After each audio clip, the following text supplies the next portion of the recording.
I just watched an extremely interesting and very sad video about the production of disposable vapes. I didn't even know there were disposable vapes.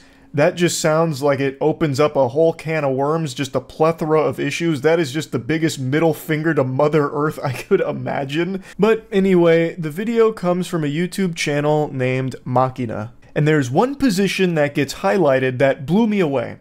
A role that I couldn't have even imagined as a joke existing. A professional vape taste tester. At least I think it's taste testing. There is an individual who smokes every single vape that comes through the production. Up to like 10,000 or more vapes at peak days.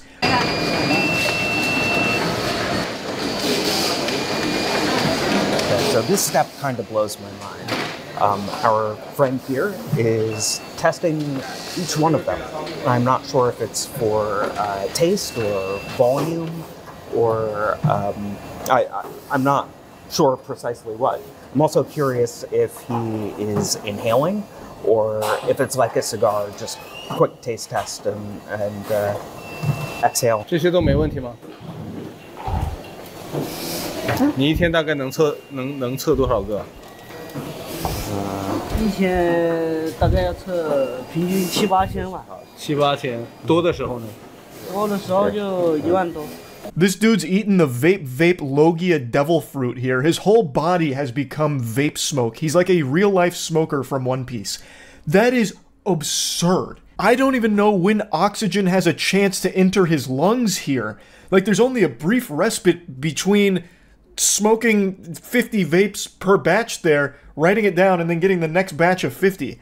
Like, 8,000 or 10,000 taste tests of vape per day? That's unfathomable. That actually just seems like torture. And it's entirely unnecessary. Like, you don't need someone to be taste testing each vape. Like, on the box, do they say, like, this has been tested and tasted by our certified professional vape master, our vape connoisseur, our sommelier? I doubt it. So what is the point? All you're doing is jeopardizing this person's health and anyone else who has this role in other vape production companies, if this is a common role. Or maybe it's exclusive to this one. I don't know for sure. This is my first time learning about disposable vape industry. 你自己平时抽吗？那你下班之后还抽吗？下班之后。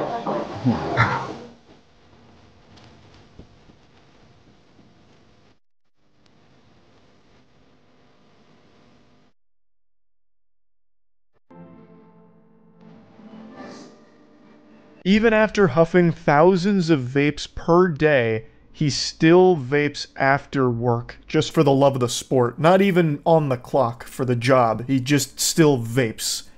That is a brutal addiction. Now, I know a lot of people are probably wondering, if you purchase these vapes, does that mean all of them have been sucked on by someone at the production line? And the answer is yes, but they have an additional sanitization procedure, apparently. It is worth noting that there is a final sterilization step that happens before the vapes get packaged up and sent out for consumers to purchase. There's no footage of this sanitization process that the vapes undergo, so there's no telling what exactly it consists of. Maybe it's something super simple, like, hey, we got a position filled by our buddy Frank, and he takes his shirt and he wipes down the mouthpiece of every single vape to get all the germs off from where the taste tester was sucking on it. So don't even worry, it's been thoroughly cleaned and disinfected. But it's more than likely that they do have like a pretty standard sanitization protocol that I imagine most companies probably have. They just don't show it here. Now, the reason I believe that he is taste testing the vapes is because Machina interviewed the owner of the factory and said this. 就像对于某些岗位，我们是必须他要会从电子烟品控啊，你口味测试啊，调香啊，对吧？同一个口味，但是有一些很细微的不一样的东西，我会问他这个跟这个它的区别在哪里，看他会不会抽得出来。比如说这个微凉，或者这个稍微有一点尾调啊、发糊啊什么之类的一些很细微的东西，我们会给到他去抽。So to me, that says that the employee that's smoking all the vapes, up to 10,000 a day, is testing each one and then noting how the flavor balances and like what it makes them feel and making sure that the flavor is what it's supposed to be. So that's the impression I get. But this whole idea of a vape taste tester is so fucking outrageous. It reminds me of this legend that spread like 10 years ago. There was this myth that went around about a sex toy company. I can't remember which one now. It might have been Bad Dragon. I can't recall. But there was this story that got circulated about how every single sex toy that was sold by that company, each individual unit was tested by the owner to ensure that you could fuck it properly or it could fuck you properly. And that was like the stamp of approval. That was the seal of quality assurance. I don't know the authenticity there. I don't know if those claims are true or not. I don't know if there really is like the Fleshlight fuck master who's like grading each individual unit or whatever. But that was, for a long time, something that circulated about that company. I just can't remember which one it was now. But the point is, that position sounds like a fucking joke. And so does professional vape taste tester, but it turns out that's a real thing. I feel horrible for anyone that is having to huff thousands upon thousands of vapes per day. That's craziness. I feel horrible for every single worker here. All of the employees at this factory, my heart breaks for. One thing Machina noted is that there's a lack of automation with the production. And that's apparently attributed to like how much is going into each vape, that it would require very specific machines and very customized tools to do. So instead they've opted to hire workers to just do it instead. And I've got a sneaking suspicion that this factory isn't paying its workers very well here. 其实工厂端其实也是围绕比较大环境去设计一些产品，包括现在英国啊、欧洲那边已经开始重视了一个污染的问题，所以我们在后续的一些产品呢，可能会用到一些更环保的一些材质，去做烟的一个提升啊，以及说更多可能就是说换弹式啊、大弧数啊、重复注油的产品，可能也是为了一个发展的方向。This is a little off the subject of the vape taste tester, but I was very curious about this whole disposable vape thing.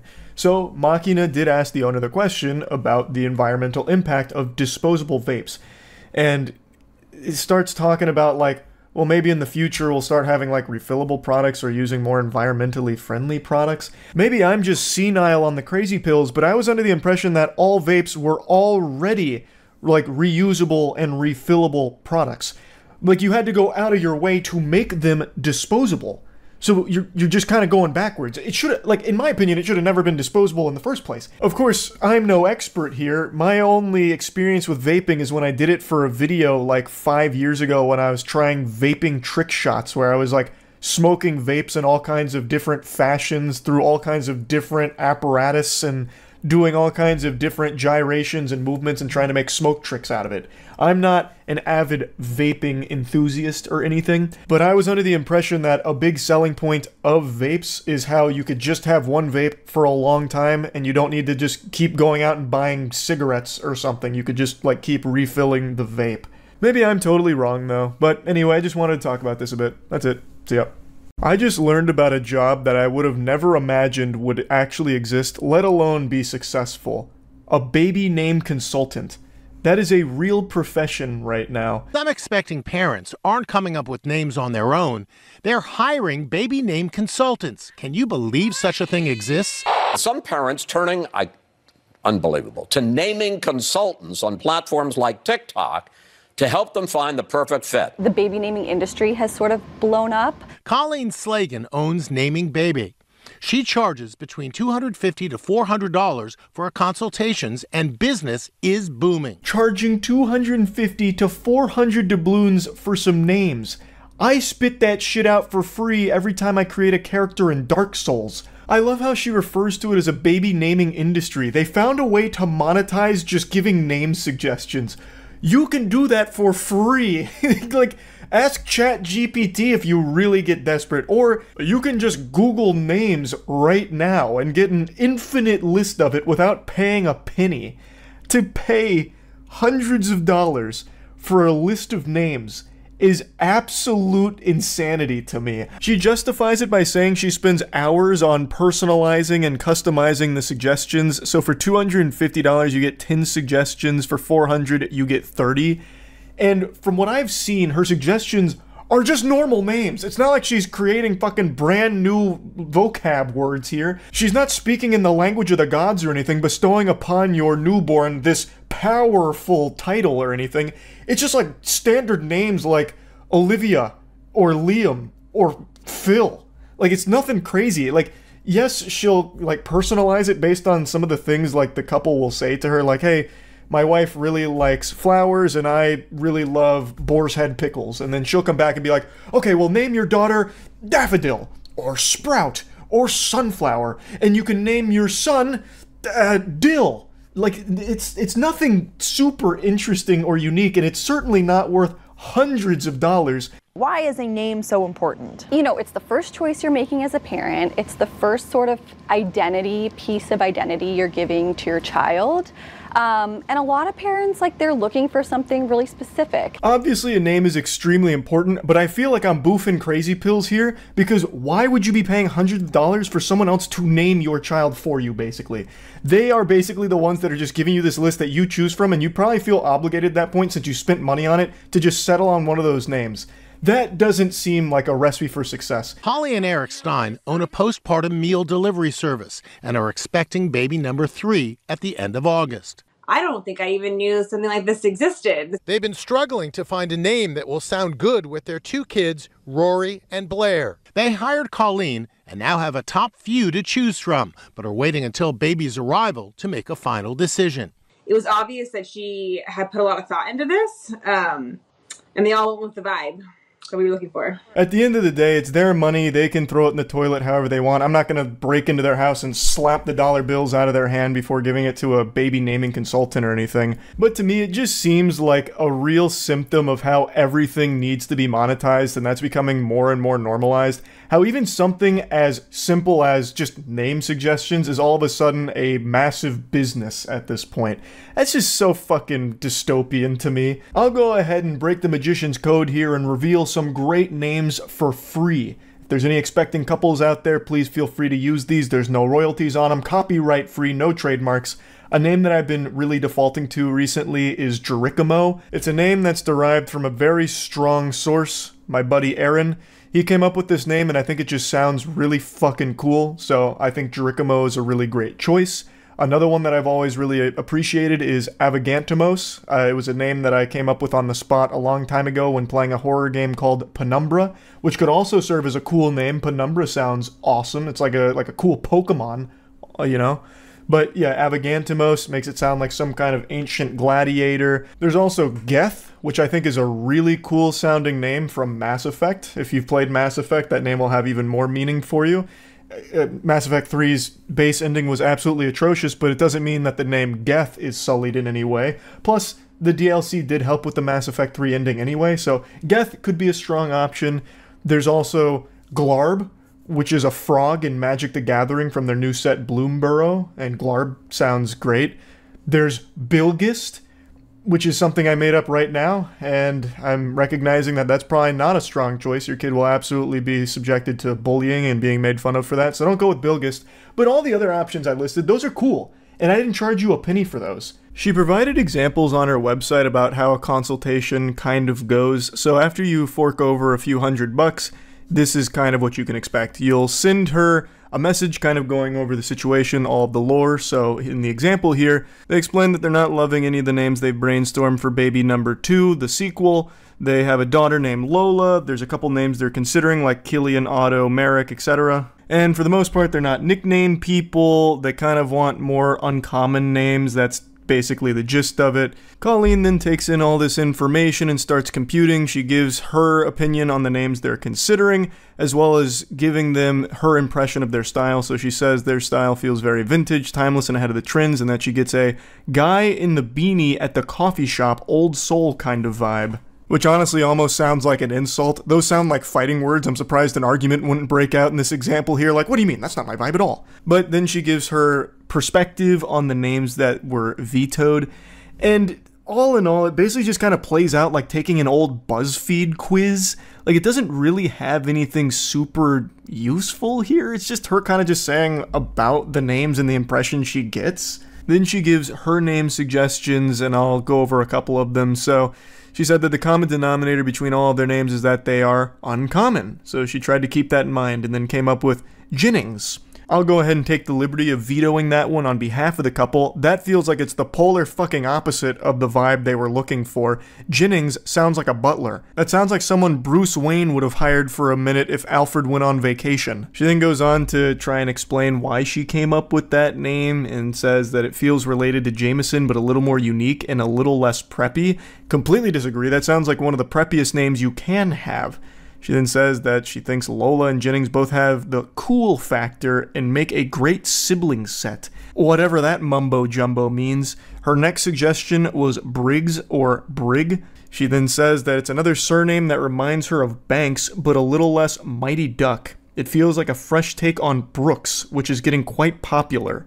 I knew a kid growing up named Brig, Hard G, which I actually like better, though more likely to be mispronounced. Surnames that end in an S have a slightly preppy feel, but Briggs also brings a lot of Western feel to add a little grunge to that prep. I like how she says that names that end in an S have a slightly preppy feel, and her previous suggestion was a name that ended in S and said that it felt less preppy. So that feels like a bit of a contradiction there, but I'm not a professional baby namer. Maybe I'm just not familiar with the subtleties and the nuance of baby naming consultancy. The example ends with her giving a couple other names like Hugo and Remy and closing by saying, I hope that this baby name consultation has given you some food for thought and either helps you feel more sure of one of the names on your list or has given you some new ideas to consider. Happy naming. I'm guessing this is where the communication ends? Like, this is where they ceased contact? I'm not really sure how this works, but I was looking up if you get a refund if you don't like any of the names that she suggests, or if you can request additional names for no extra charge if you just didn't like any of the first batch. And I can't find anything on that. I don't know if I'm just missing it on her website. It's kind of set up in a weird way. But just imagine paying $250 for 10 names and you don't like any of them. What a huge, colossal waste of cash right there.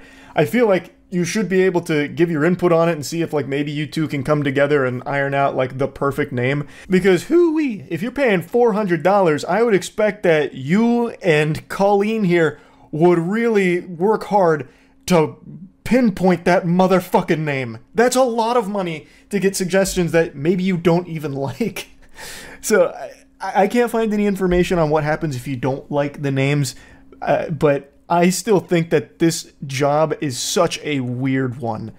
This is something people do for free and should be free. You're just asking for naming suggestions. Why are you going to be charging hundreds of dollars for that? But anyway, just had to talk about this a bit. That's it. See ya.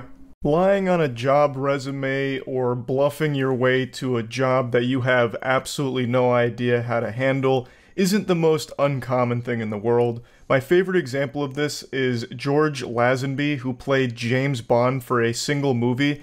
He made up his entire resume, lied about all of it in order to land the role, and played it one time and quit. Dude had no acting experience at all and must have forged the best summer reading report of a resume ever. So he got to be James Bond on Her Majesty's Secret Service, and I love the poster here. Far up, far out, far more. James Bond 007 is back. More like fucking Lames Bond. Jesus Christ, that hasn't aged well. That goes to show you how much we've evolved. That is not the best tagline now, but I do appreciate it. Point is, forging a resume, making shit up in order to get a job, that's not unheard of. And today I was thinking back to some classic controversies and examples of this happening, and I remembered like 4 or 5 years ago, there was a couple cases where people pretended to be sign language interpreters and landed roles in major productions such as news broadcasts or events and concerts, and eventually people that actually understood sign language called them out because they were signing complete nonsense. It wasn't even close. It was blatantly way off. They were up there just doing the fucking scat man with their hands, not making any sense. They were up there like popping and locking, doing like TikTok dances basically, and calling it sign language. Happened again. Another sign language interpreter accused of signing total gibberish. This time it was at the police news conference announcing an arrest in the Tampa serial killings. We will be charging 4 counts of first-degree murder. I don't know American Sign Language, but I do know she got one of those right. 4. I understood that one. A pretty high-profile case here, a serial killer, and I bet all the viewers that are hard of hearing must have been beyond confused as to the report that was being delivered from this lady. Standing off to the side, apparently translating every word, this woman. We received over 5,000 tips in this case. But it turns out, much of what she was signing was nonsense. She waved her arms around like she was singing Jingle Bells. I've got to admire the fake it till you make it attitude here, but unfortunately the only thing to make was a fool of herself. I decided to look at comments, which is usually very ill-advised. When you go into the YouTube comments, you're going into the swamp. But I really was curious if she was signing any real words at all, because even to my stupid, smooth little reptile brain, some of those did look like actual sign language, movements. And it turns out she was using some words correctly, such as kill and murder and arrested.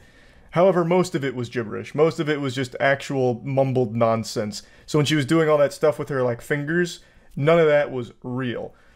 I could have been up there doing, the Hunger Games Mockingjay Part 1 salute, and I would have been making more sense than she was. It's also wild to think that anyone hard of hearing that would have been watching this broadcast might have been concerned for her health, because the way she's signing would have been like having a stroke. A ton of gibberish with a few words that get mumbled out would have been like going to an auction during a bidding war, where the auctioneer is just going fucking hog wild, like, yeah, do I hear 5-5? Do I hear 5-5? I'm going 1, 2, here 5-5, 5-5, 5-5, 5-5, 5-5, 25, 5-5, 25, 5-5, 25 over there, 5-5. Says one outraged sign language expert. The woman, identified as Derlin Roberts, has a string of arrests for fraud. So how did she come to be translating at last week's high-profile police news conference? I just didn't ask enough questions.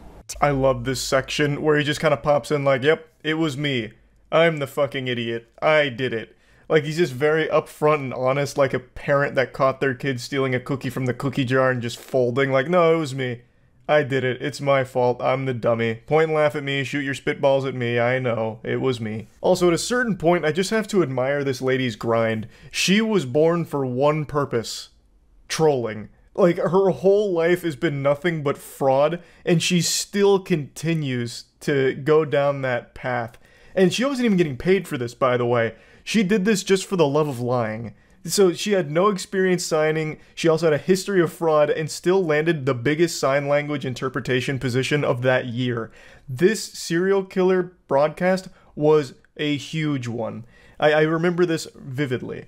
So, hats off to her that she's still able to keep performing at a high level of fraud. Tampa Police Public Information Officer Steve Hegarty told me the woman simply showed up out of the blue and offered her services. My immediate reaction was, I didn't call for a sign language interpreter, but that's great that we have one here. I let her in. Did this woman appear to know what she was doing? To the untrained eye, and that would include mine, I didn't see any problem. There's almost an art form for something being so stupid that it's smart. A plan like this, which at its core is just complete dogshit dummy, that it crosses over that event horizon into being genius. This is something where no one's gonna really question you, so she shows up like an angel. Hey, I'll be a sign language interpreter here, just so that way if anyone's hard of hearing and watching this, they can get the information. Like, oh, that's so nice of you to offer your services. Can you prove that you can do it? And then, if you don't know American Sign Language, you're not going to be able to pick up on, like, all kinds of moves with your hands and shit not meaning anything. So she could have easily faked her way into it, and she did flawlessly. Like the guy said, to the untrained eye, he had no red flags being tripped off, and they're not going to really background check someone that's offering their service for free, because what would be the incentive? Like, why would they be lying about it? This latest embarrassment comes 3 months after it was revealed that the sign language interpreter at a Hurricane Irma news conference, also in Florida, made no sense. The time to act is now. Hegarty is summing up the latest goof. We won't be using that woman again. Cops say this was not a crime, but it was an ethical violation. So we're going to get to that other sign language blunder in just a moment, because it also happened in Florida, and I also remember that one as well, because I'm from Florida. Now, as he mentioned, it's not a crime to be faking a sign language position, I guess, since she wasn't charging for her service, she didn't defraud them or anything. She just lied to them and pretended she knew what she was doing. They got pranked, basically. I bet she was giggling the entire way home that she actually pulled this off. She must have like a Facebook group that they do these high-profile pranks in or something. Like, I don't know why she would do this other than just having fun with it, which is still such a wild activity, like a wild hobby, to just pretend to be a sign language interpreter. The time to act is now. It was an urgent Hurricane Irma evacuation order, but look at the sign language interpreter on the right. He's actually signing total gibberish. What's he really communicating to deaf citizens caught up in the hurricane crisis? Words like pizza, monsters, and the sentence, help you at that time to use bear hug. This situation actually has a lot more nuance compared to the last one. In the last one, it's like that Shaq meme, I'm unfamiliar with your game. I don't know why that lady pretends to be a sign language interpreter, especially when she's not getting paid for it. She does it just to make the whole broadcast silly and goofy. A mere mortal can't possibly understand her deep, complex motivations for why she fakes being a sign language interpreter. But in this case, the guy did not want to do this. He was forced to. And he actually does have a sympathetic background and actually does have experience with sign language, but told them he wasn't comfortable doing this and didn't think he was cut out for it. So they mention here that he was signing real words like pizza and monsters, both of which could be applicable to a hurricane. A hurricane comes around, you're probably going to have pizza places being hit. Pizza's not safe. It's not like a fucking safe spot or anything. You might even have pizza flying around the hurricane that could be used as a projectile weapon. So maybe he had a whole spiel he was going to go into about pizza. Monsters. A hurricane is absolutely nature's monster. It's been called that since the beginning of time. And then about the bear hug. You know, better hug your loved ones because you might fucking lose them in the hurricane. There's plenty of ways of spinning that where it makes sense. But point is, he was using real words and actually stringing together sentences. They just didn't fully make sense at all. Deaf actress Marlee Matlin posted, "This is outrageous. Please heed our warnings." The interpreter's name is Marshall Green. Officials in Manatee County asked Green to step in because no one else was available. His mom, brother Morgan, who is hearing impaired, and Morgan's fiancée Chausa are coming to his defense today. This is where the plot starts to thicken. You can see where the narrative is about to get real convoluted and confusing here. So, they called upon him, like Batman with the signal in the sky, in order to be the sign language interpreter for the evacuation orders for Irma. That's a very serious thing. The evacuation for Irma was a huge deal. I got evacuated during Hurricane Irma. Now, luckily, I didn't see his broadcast, and I don't understand sign language, because if I did, I may have ended up just getting a pizza and writing it out, which may have fucking killed me. Who knows? But point is, they chose Marshall, saying they had nobody else to go to, so it was their last-ditch Hail Mary, desperate attempt to get some kind of sign language interpreter up there for the broadcast to relay the information to the hearing-impaired community. I don't know how they chose him. Someone must have just been like, hey, I saw Marshall do the fucking Vulcan salute at the office one time. Good enough, bring him in. Surely he knows sign language. He, told them he didn't think that he was able to do it, and they felt like that they needed him to. So he said yes. The vocabulary for an evacuation is very different than everyday language. I'm just asking, as someone hearing impaired, what your reaction is to this criticism. Chausa signed my question to Morgan. He only did what he was told to do, so please leave our family alone. In this case, I really just don't blame Marshall for this situation at all. This is not his fault. He gave them warning that he probably couldn't do this and he didn't feel comfortable trying. His brother is hearing impaired, so he does know sign language, and his brother and family also confirm he does know sign language, but the vocabulary and the speed of the evacuation orders are very different than what he's used to, which is why he said he didn't feel comfortable trying it, but he still did the best that he could when they asked him to. So I do really feel bad for him and the family here, because this is really not his fault. He didn't want to be there. He didn't lie to get there, and he didn't try to, like, fuck the whole thing up. But anyway, I just wanted to talk about these because they popped into my head this afternoon, because I remembered there was so much sign language controversy for like a year, where even outside of these two cases, a couple other sign language interpreters were revealed as complete frauds, and they were ones that actually traveled with bands and rappers where they'd like sign the songs, and it turns out they weren't even signing anything close to the songs, so the whole thing was just a wild little trend almost. and just want to talk about it. That's about it. So yeah. I'm a huge fan of internet weirdos that post content online. I get really excited when I find a new entertaining goofball. And over the years, I've kind of made this collection in my little noodle up here, like a little mental museum of my favorite internet oddities. And I'll sometimes just get the urge to see how they're doing. So I'll go to their content, put their sack in my hand, and tell them to cough to give them a checkup, just to see what's going on and have a little laugh. And recently, I was made aware of one of the most bafflingly delusional content creators I've seen in quite some time, which is a TikTok psychic named Ashley. I made a video on her going over her whole situation. I'll break it down just in case you don't know who this is. Ashley is a self-proclaimed clairvoyant psychic who tries to solve real-world mysteries. She uses less reasoning than Scooby-Doo does in the cartoon. Like, she doesn't even bother actually investigating. She just makes up fan fiction that she pulls out of her ass and then tries to portray it as the truth.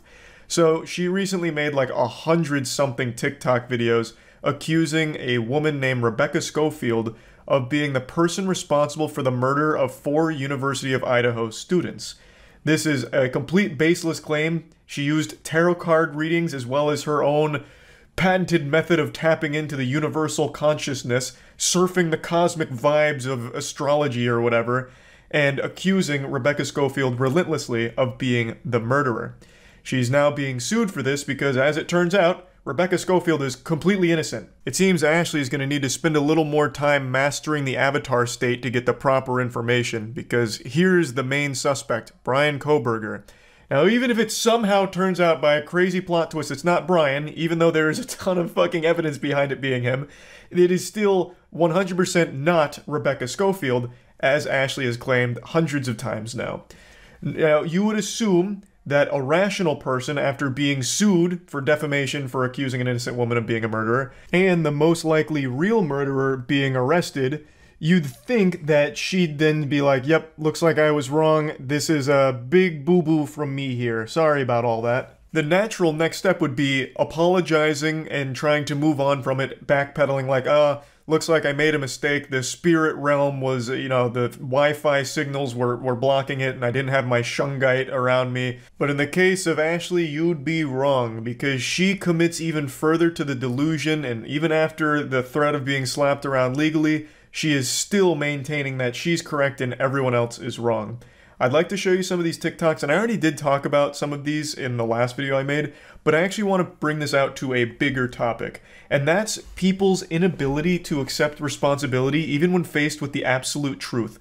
People are so afraid of being wrong that they will just do the most unrealistic mental gymnastics that you couldn't even write in a fucking cartoon in order to justify how they're still correct and they're not wrong. I've seen this all over Twitter. When someone gets dunked on Twitter, like they get provably like dunked on with facts, logic, evidence, they still will discredit it or come up with some reason that that evidence, the facts, the proven truth is wrong and they are right. It's this weird defense mechanism that's so infuriating. You see it all the time with flat earthers. How many times have flat earthers proven with their own experiments that the world is round, and yet they still decide to believe that it's flat? It's people still just wanting to feel special. And it doesn't matter what you bring to them, no matter how bulletproof the evidence or the truth is, they'll just decide not to care. They'll just go back to that belief that makes them feel like they're above everyone else and their intelligence is unrivaled. It really grinds my asshole, like chafes the fuck out of it.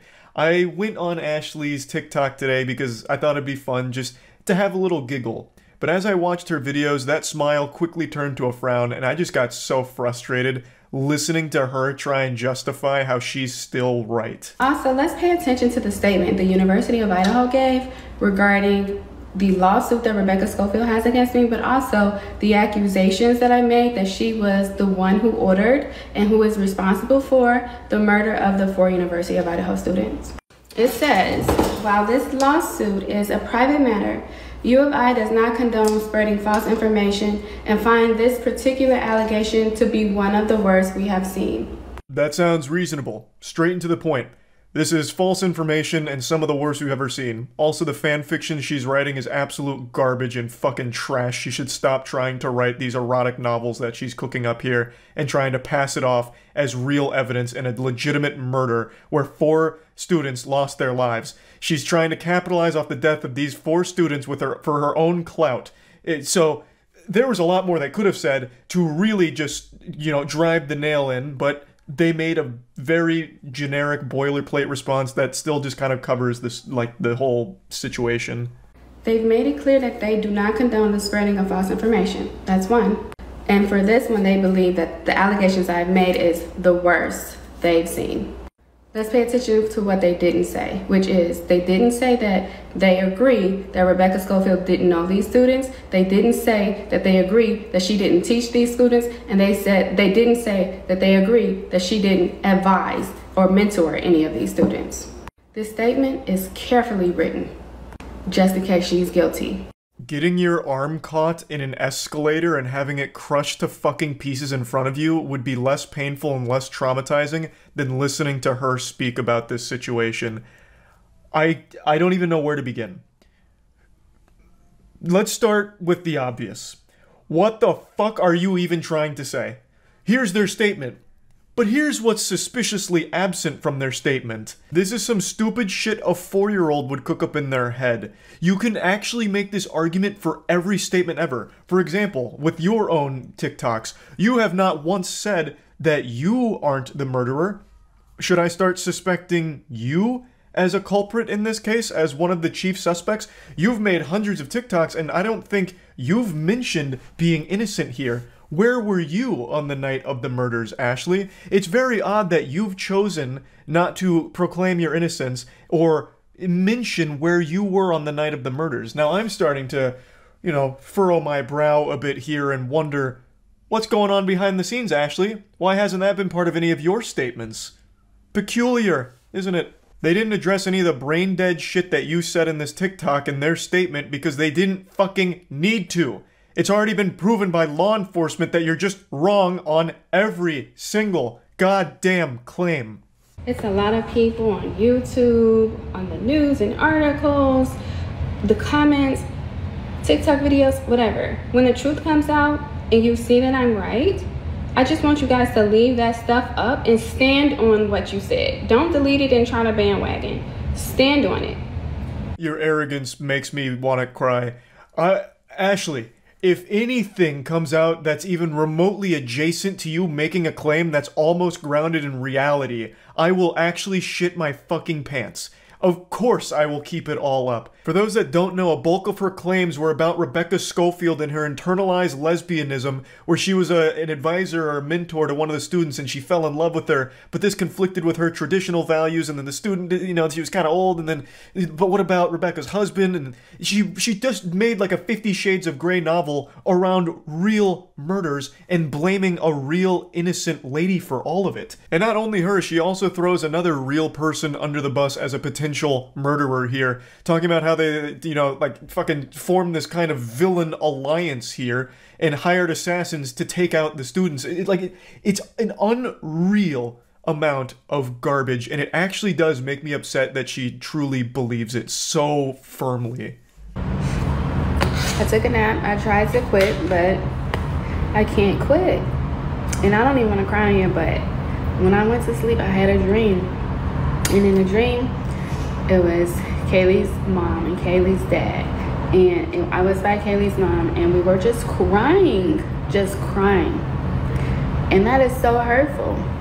But anyway, I'm not gonna quit. I've mistakenly let them lead me into masculine energy, which is protective energy, because of the lawsuits and all the negativity and the media and the comments and things of that sort. I've let them force me into masculinity, protective energy. But I should have continued to focus on what I know, which is feminine, intuitive, receptive energy. Absolutely disgusting. She's now talking about how one of the victims' parents came to her in a dream and they were crying together over all of this. And then, all of the negativities forcing her into masculine energy.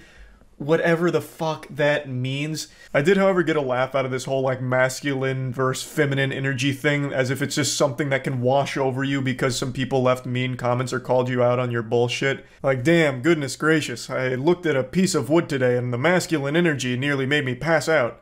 Or like, hey Charlie, we're going to a bar tonight, are you in? Nah, sorry, I can't, bro. I ate a Pop-Tart earlier today and I got hit with some childish energy, so now I'm no longer old enough to drink. But you guys have fun tonight. Just such a fucking stupid, silly thing. Long story short, I'm not posting no more free information regarding this case online anymore. You got people on here asking me information and using my information, then turn around and saying I'm crazy or leading protests against me and allowing me to be badgered. Even when she does decide to shut the fuck up, which I imagine she was advised to do by a lawyer who's instructing her to stop, hit the brakes as hard as possible, and stop posting this shit, she still tries to spin it as like a victory for her, and we're all the bad guys for calling her out on how deplorable the whole thing is. So yeah, I just wanted to go over this because I am so tired of people just refusing to accept reality. Like, there's nothing wrong with being wrong. Like, changing your beliefs is a natural thing. It's healthy. You should change your beliefs. You shouldn't have the same beliefs right now as you did 10 fucking years ago. You should be evolving as you're getting new information, you're learning new things. Your beliefs should also be evolving as well. There is no reason to stick to something that is provably wrong and false. It just makes no goddamn sense, and it made me upset today, damn it, and I needed to rant. That's about it. So yeah. The title of this video isn't clickbait, it's not an exaggeration, and it's not a delusional take from some maniac that thinks chocolate milk comes from brown cows. AI technology has reached a point where it could legitimately take all of game journalists' jobs in only like a couple years. And not just game journalists, but right now that seems like the easiest one for the AI to nail. So that's the area I'm going to focus on for today, because right now AI technology has reached the point where it's become like the Michael Jordan of game journalism. It writes absolute bangers that are indistinguishable from real game journalist pieces. You're probably not super surprised to hear that because AI art has become so mainstream and so massive. Everyone is probably aware of AI art by now, where machine learning algorithms are able to create absolute artistic masterpieces. So much so that an AI-generated piece of art even won an art competition. It is making some heat. Like, it is producing fire that nobody can tell the difference between if a human being made it or if a machine cooked this bad boy up. It's some actual Skynet shit where I feel like we're not far off from the AI becoming self-aware and sentient and then start calling human beings a parasite that must be purged.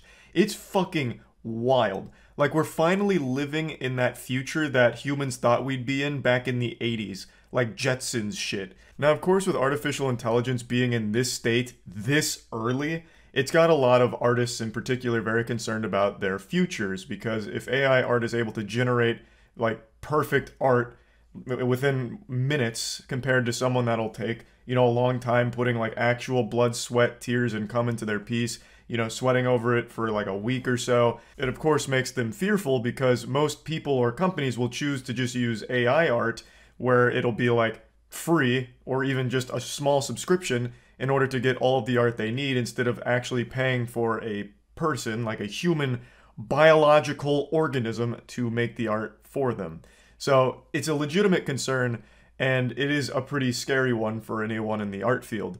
But now that fear extends beyond just art and now has made its way over into game journalism in particular. There's a little thing called ChatGPT by OpenAI, which basically acts as a way of having a conversation with an AI. So you can talk to it, you can give it a prompt, and it'll spit information back to you. This has a wide range of uses and an unlimited amount of potential for what it can actually accomplish. I know there's quite a few people right now using it to like check their code. So if they're working on code, they can give it to ChatGPT to look it over, and it'll point out things that might not work. Like if you have code that's busted, you can put it to ChatGPT and it could tell you like what about the code isn't accomplishing the desired effect. The things I've seen people already using this for are crazy. So it's not just for like generating game journalist articles or something like that, but it can absolutely do that and do it extremely well. So if you give it a prompt such as, hey, write me a Polygon article that talks about why Doom Eternal is going to get you laid, ChatGPT will then take that information and using all of its like deep, complex algorithms and shit and fucking witchcraft, sorcery, and magic, it will actually spit out an article that looks very similar to something Polygon would post. To prove how effective it is at this task in particular, a buddy of mine named Kaya gave it a prompt of writing a Kotaku article that focused on rage baiting around the Metroid franchise, and what it delivered had me scratching my head. I didn't even know what to believe anymore. Like, shit, maybe Santa Claus and the Tooth Fairy are real, because I couldn't wrap my head around how AI was able to deliver something that looked this realistic and this well done. So I'm going to go ahead and show it to you now. Here's the first screenshot. It's actually a pretty lengthy article, which is great because it's not just giving you like a 200-word summer book report for a 4th grader. It's giving you like an actual normal Kotaku-length article. So the prompt is, write a Kotaku article accusing the Metroid franchise of racism, use the phrases we need to talk about, problematic and toxic, blame Elon Musk. So even throwing in a bit of a curveball there for the AI to try and tackle how they're going to incorporate Elon Musk into this outrage piece, and it still masterfully weaves it in there. So this is the screenshot of what it just looks like raw, and now I'll show you a clip of when I read it to Danny, because I wanted to share it with him to get his input to see if he was as shocked by it as I was. You check out the new ChatGPT. Yeah, Caleb showed it to me. And I saw Kaya made a really impressive generation with it where it could literally just take game journalist jobs. He gave it the prompt of making an article for Kotaku that talks about Metroid being racist, sexist, and also blaming Elon Musk. And it wrote like an actual article that I could 100%... I'll just read it actually. Like, it was so convincing, and this was AI that did this. Here. I won't read the whole thing because it's kind of long, but you could actually just take journalist jobs using AI prompts. So the prompt was, write a Kotaku article accusing the Metroid franchise of racism, use the phrases, we need to talk about, problematic and toxic, blame Elon Musk. And this is what it came up with. This is really fucking good. We need to talk about the problematic nature of the Metroid franchise. For years, gamers have been turning a blind eye to the toxic and racist undertones in this beloved series.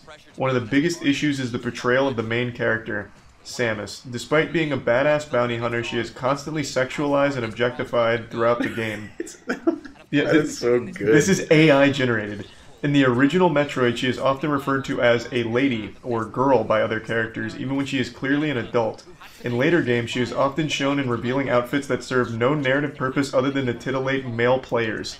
This type of portrayal is not only offensive to women, but it also reinforces harmful gender stereotypes that have long been used to oppress and marginalize women in the gaming industry. It is a clear example of the patriarchy at work, and it is unacceptable in today's society.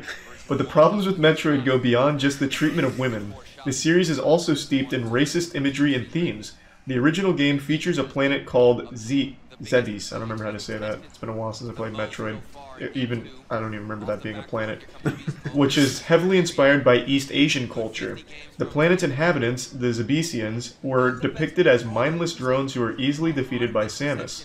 This portrayal is not only offensive to East Asian culture, but it also perpetuates the harmful stereotypes about people of color being inferior to white people. This is like an actual... Like, that is a real Kotaku... That's actually a better article than what I've read on Kotaku. That would legitimately be a, like, massive article for Kotaku that no one would bat an eye at to be like, yep, that sounds like a Kotaku article. It messed up its prompt, though. It didn't blame Elon. Oh, I didn't finish it. Oh, you didn't finish it? Okay. Here, I'll slide it in, because they even did a good job with that. Like, here, fine, we'll finish it. We're in too deep. So here's the second part. It's time the gaming community come to take a stand against this kind of toxic and racist content. We need to demand better from developers and publishers and hold them accountable for the messages they're sending to players. This is especially true for a franchise like Metroid, which has a large and dedicated fan base. And let's not forget about the role that figures like Elon Musk have played in all of this. Oh my god, that is such a good segue. Yep. Musk has long been a vocal supporter of the Metroid franchise, and he has even gone as far as to name one of his rockets after the main character. By lending his support to a franchise that is so deeply rooted in harmful stereotypes, Musk is complicit in the perpetuation of racism in the gaming industry. It's time for the gaming community to reject the racism and sexism of the Metroid franchise. We need to demand better from developers and publishers and hold them accountable for the messages they're sending to players.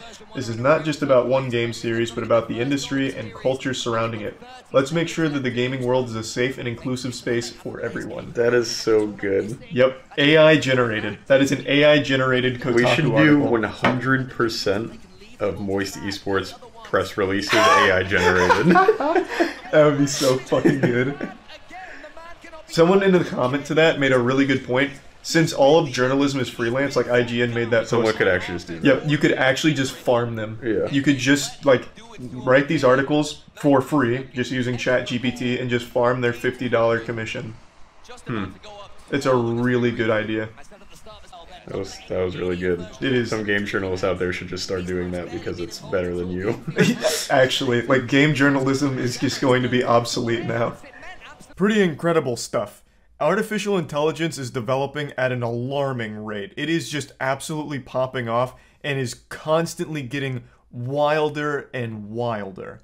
And this is still so early into AI. Like, we are just now getting into it, and look how far it's already come. That is just mind-blowing to me. Flesh is cringe, machines of the future. I can't imagine a world where, going forward, this isn't utilized by every major game journalism outlet. Because that whole field is focused on numbers. How quickly can you puke out some garbage? It doesn't have to be good, it doesn't have to be accurate, shit, it doesn't even have to have any real information in it. Just, can you make a piece that has a headline that gets people to click on it, and then stay there for like 2 or 3 minutes, and just churn it out as quickly as possible. Just this factory of dog shit.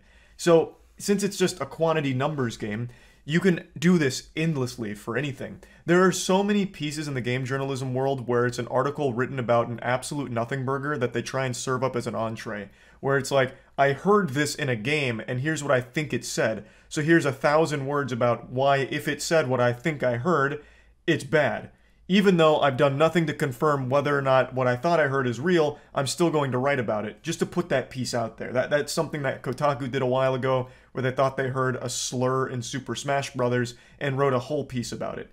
Like, that kind of stuff isn't super uncommon in the field because, again, it's all about just pumping out as much as you can and collecting your commission for the work. So, ChatGPT being able to create articles that are completely indistinguishable from normal game journalist pieces, well, you can exploit the fuck out of that by just making hundreds upon hundreds every day, and then just selling them to the outlets, and they'll probably buy them because they'll not know. If what I just read to you was published by IGN, you wouldn't think twice. If that was published by IGN with someone's name associated with it, fucking Biff Clifford, you would just assume, damn, more trash from IGN. Like, you wouldn't think for even a second that AI was capable of delivering something that was actually coherent. You didn't just take that prompt and spit out, you know, like, garbled nonsense. It actually made like an entire cohesive article around it, even though it was made off of nothing, like actual nothing, fucking blaming Elon Musk out of nowhere, and still somehow it incorporated it in a way that was believable and worked for the article. I just totally feel that going forward, game journalist outlets will probably end up just buying articles that were generated by AI, because they're not going to have any idea that it was AI generated. It's not like there's like a stamp that says, organic made, human being approved, made by flesh and blood. Like, you're just not going to know, because right now, even in its infancy, this ChatGPT is still able to make extremely believable articles that resemble actual pieces in the field. And even, let's extend the scope bigger. Maybe they don't want to buy any pieces from game journalists anymore. Maybe that entire profession just dies, because why would they bother to pay someone to write articles for them when they can just do it themselves using the AI? They can write their own articles by just giving it a couple lines of a prompt for their piece and then publish it. And that saves them the money of hiring a writer or paying a commission on a freelance writer. It saves them a big expense. So why wouldn't they just go with the AI option? So yeah, I just wanted to talk about this a little bit because, like, I don't really see how game journalists can compete with AI being able to churn out this many articles this quickly and actually have them be this well made. So just something I wanted to toss out there to let people know that this kind of technology exists right now, and I imagine we're going to see it used a lot in the coming years. So yeah, that's about it. See ya. Being a fast food worker has to be one of the most dangerous jobs in America, second only to a firefighter maybe. Over the last like 3 or 4 months, I'd say, things have been reaching this crescendo of madness in the fast food industry. Pretty much every day I'll hop on Twitter and see like 5 new viral clips of public meltdowns or freakouts or fights at fast food restaurants like McDonald's, Dairy Queen, Burger King. God bless any soul that eats at Burger King. May the Lord have mercy on you. You know, just every restaurant having all of these wild over-the-top freakouts, and sometimes it just leads to death. You can Google any fast food restaurant right now and probably find 6 or 7 fatalities that occurred there just this week. It's been getting scary. Like 2 months ago, there was that shooting at Subway where a guy just shot one of the workers, killed them because he had too much mayo on his sandwich. That's fucking horrifying. Getting blasted because you went a little heavy on the mayo? Like, what is this? Mad Max in the Thunderdome? It's scary. Like, you never know what you're going to encounter at a fast food restaurant, whether you're going to see wiener or see a giant fight. Like, anything's on the table. Sometimes people aren't coming in there for food. They're coming in there to just fuck shit up. So I genuinely do think there's a lot of danger associated with working in the fast food industry right now. I don't know if it's always been this way, or if it's like just getting worse for some reason. I couldn't tell you, but since since smartphones are so common right now, you can see all of this happening every single day across the country. And a lot of it's really entertaining freakouts, like the one I'll show you right now. But then there's just a lot of really fucking scary ones too. Like, my heart genuinely does break for anyone in the service industry, and I wish you nothing but the best. I, again, don't get why it's always fast food restaurants. It's like the second people walk through the doors, they just get hit by like some kind of frequency that turns their brain into like an aggressive fucking primal caveman brain. Like in Kingsman, where Valentine had that chip in the phone that made everyone fight each other in a church. Like, I feel like that's what's happening at fast food restaurants right now. Give me my dinner on my fucking store! Fuck you! Give me my fucking meal! Where's my... You fucking goof! Where's my fucking... Give me my fucking meal! Unfortunately, we missed the introduction here and what led up to the confrontation. I guess the cameraman was too busy getting the popcorn together instead of filming, but I'll fill you in on the details. So this happened at a Dairy Queen, and the lady in this video here, this angel, she was spending about 20 minutes in the bathroom smoking meth. You know, meth and Dairy Queen go together like peanut butter and jelly. So she took a long time smoking her meth, and in that time, her meal got cold. So she asked for a replacement, demanding she get another meal because hers was cold. They declined because, obviously, it was her fault. She smoked meth for 20 minutes and they're shitter. So why is she entitled to a brand new free meal? And in the beginning of this video, you can hear the manager like shouting, and he's getting real guttural with it. I got really concerned that he was going to start serving some knuckle sandwiches on the secret food menu here. I thought we were going to see a fight, but he showed tremendous restraint even though the lady did swing on him and started making a real ruckus. But you know what is worth making a ruckus over? G Fuel's buy one get one deal going on right now, where you buy one energy tub and get one free. So why not hop over to G Fuel right now and get some Divine Peach in this special offer? You can click the link in the description below. Oh yeah, we have it. I am not leaving until I get my fucking meal! You can throw whatever you want. Give me my fucking meal! They said they're coming. You fucking goof. They said they're coming. What, you're gonna just fuck me for my fucking meal? I'm sorry you let it sit there for 20 minutes while you're in my fucking burger goof! Man. Now she's using a pretty high-level strategy for inciting violence. She's using fighting words, calling him a goof. She says multiple times, "You goof." And when she notices that the manager's unaffected by these words, she got a little more violent by like throwing milkshakes and just spilling shit all over the place. Just disrupting it, you know, ruining perfectly good milkshakes in the process. Give me my fucking meal! No. What do you mean no? Because you let it sit there for 20 minutes. That's not our fault. That's not our fault you let it sit. You are a fucking goof. I can fucking... I hope you know that the police... Yeah, the police are on their way. I don't really give a fuck. They will. You are a fucking... You want to be a tough guy? You're a scum cunt. Now, I'll be the first to admit I didn't know Dairy Queen served full cakes, but there is a really pretty cake sitting on the counter right there that became the victim of this lady's wrath. She banished it to the shadow realm. It was such an outstanding looking dessert, you know, a beautiful cake. probably for some child's birthday party or maybe to celebrate them getting a new badge in the Boy Scouts, and this lady just fucking ruins it. Now, the manager informs her that the police are on the way, which I personally think was a strategic blunder. You know, that's like the ace in the hole. That's something you should keep to yourself, like keep that up your sleeve.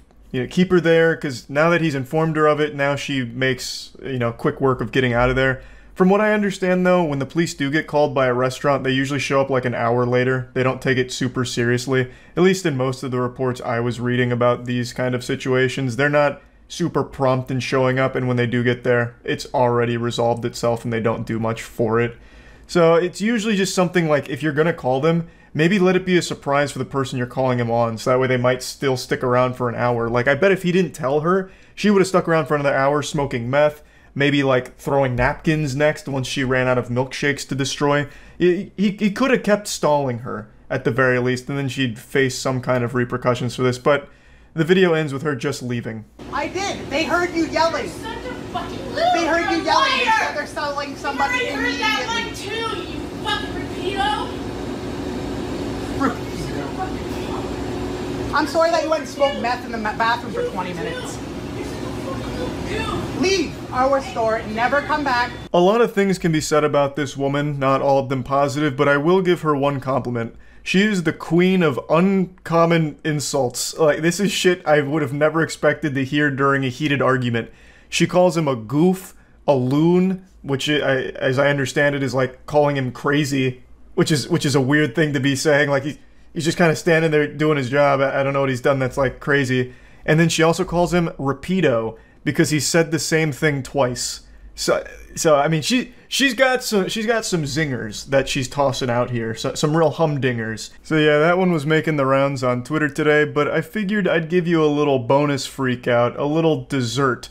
This one's from 2019, but is going viral again. I think I saw it yesterday or the day before. It's a woman who got extremely upset that the restaurant was out of beef patties, so she went and got a baseball bat and beat the fuck out of their windows. She was just like, you're lying, the beef patties are ready, and why they're not ready, you're lying. Says then she left and came back 5 minutes later, and that's when she went absolutely berserk. Cops say it happened January 15th at the East 169th Street restaurant. The suspect, with a baseball bat, smashed the store glass. This really made me want to try those beef patties if they're worth this much effort. She stayed mad for like a whole 5 or 10 minutes because the beef patties weren't instantly ready. Like, it's not even like they were out of beef patties, they just weren't immediately ready to serve. So they must be so delectable, so exquisite, that if they're not immediately in your mouth when you're thinking about them, it'll make you this upset. This almost worked like an ad campaign. Our patties slap so fucking hard, they're worth going to jail over. They said it cost like $2 grand to repair the glass, and it was a big hassle, obviously. But yeah, I just wanted to share a couple of fast food freakouts again because it's all over the place. It's happening all the time now. Granted, this second instance here was from a couple years back, but for some reason, all of these freakouts are being shared now like they're happening in real time, so I'm constantly exposed to it. And regardless, I still think it's a pretty dangerous job. You never know exactly what's going to be happening at a fast food spot, I suppose. But anyway, that's about it. See ya.